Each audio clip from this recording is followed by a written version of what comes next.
refers to Shakespeare.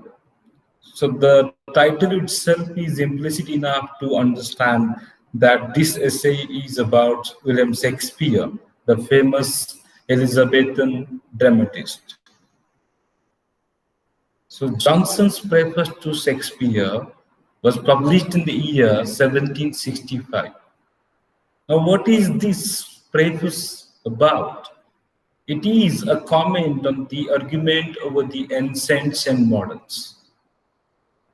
So there was an argument going on during this period over the ancients and moderns.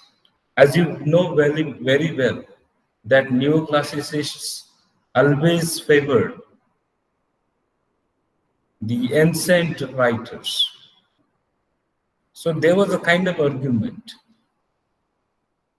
Means some of them, or majority of the neoclassicists, were of the opinion that ancient writers should be the role models. They did they have given great contribution to the field of literature. And some of them thought that even modern writers are not less in comparison to them. So Johnson's preface, the full title is The Plays of William Shakespeare. He has been considered a very classical document of English literary criticism. In this particular preface to the plays of William Shakespeare, Johnson comes up with his editorial principles. Principles means, guidelines, we can say, and gives an appreciative analysis of the excellences and defects of the work of William Shakespeare, the great Elizabethan dramatist. He talks about merits and demerits, the positive sides and negative sides of William Shakespeare. Now, William Shakespeare was the modern writer in comparison to Homer and others. But you should not take modern as something related to 20th century. Must be knowing that modernism starts after the Dark Ages in England.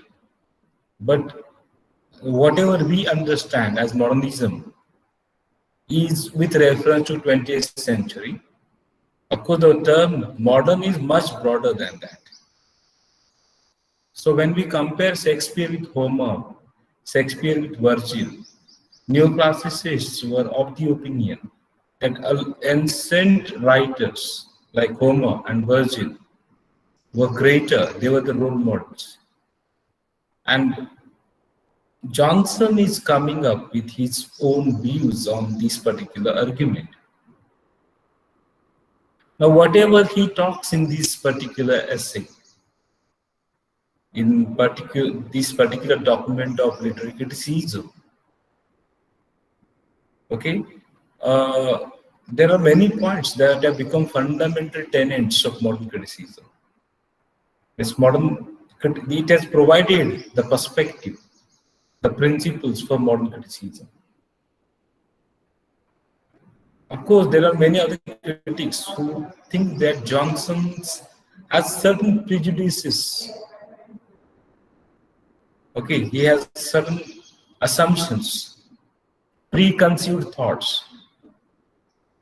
Means instead of focusing on Shakespeare's genius, he talks about his demerits.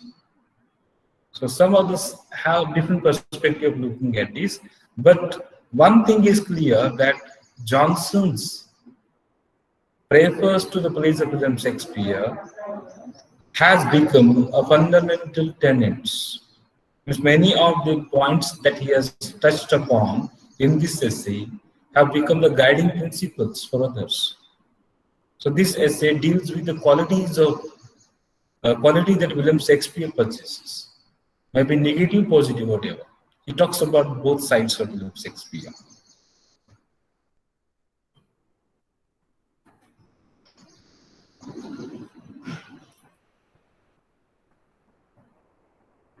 Now, in the first part, actually, he praises William Shakespeare. This is the outline of our discussion. In the first part of the essay, he praises William Shakespeare. So Dr. Johnson praises Shakespeare and finds his position above all the modern writers. Of course, his comparison of Shakespeare is with modern writers.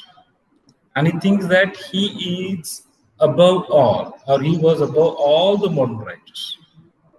Now let's read his own words, in Johnson's own words about William Shakespeare.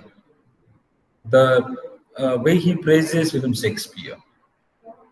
I quote, "The greatness of his reputation has stood the test of time. His highest praise is that he holds up to his readers a faithful mirror of manners and life. His characters, unlike the phantoms which other writers raise up before him, are real men and women."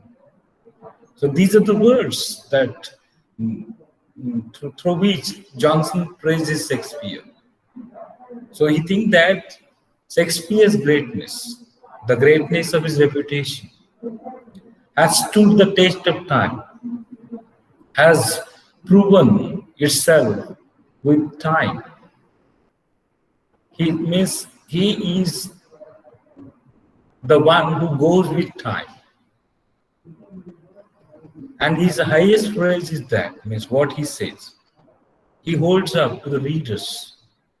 Dr. Johnson thinks that William Shakespeare holds up to his readers a faithful mirror of manners and of life. He shows the mirror, and the readers can see manners, and even they can see their own lives into that mirror. So Shakespeare's characters, unlike other characters from other writers, are real men and women. They appear to be real life people. They appear to be real men and women. So this is what Johnson says about Shakespeare's writing. Further, he talks about Shakespeare's mingling of tragedy and comedy together. You must be knowing, William Shakespeare does not write exclusively tragedies or comedies. He mingles both these elements together. So most of his plays are tragicomedies. We call them tragicomedies. The Merchant of Venice, for example, you have studied, therefore mentioned, is not a tragedy or comedy. It is a tragicomedy, the combination of tragedy and comedy. And that was considered bad. Greek people favored only tragedy. And neoclassicists disliked it. They criticized Shakespeare for mingling tragedy and comedy, but Johnson praises this quality of Shakespeare.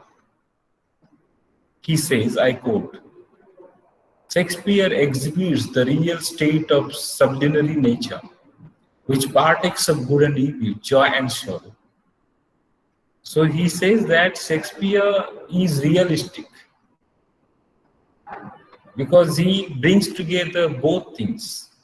That is quite natural. Both good and evil, both joy and sorrow. Life is not only about of joy, full of joy or full of sorrow. It is a combination, and that is what makes Shakespeare to bring together both the elements. There are many other things that we are supposed to deal with. I shall talk about these things in the next lecture.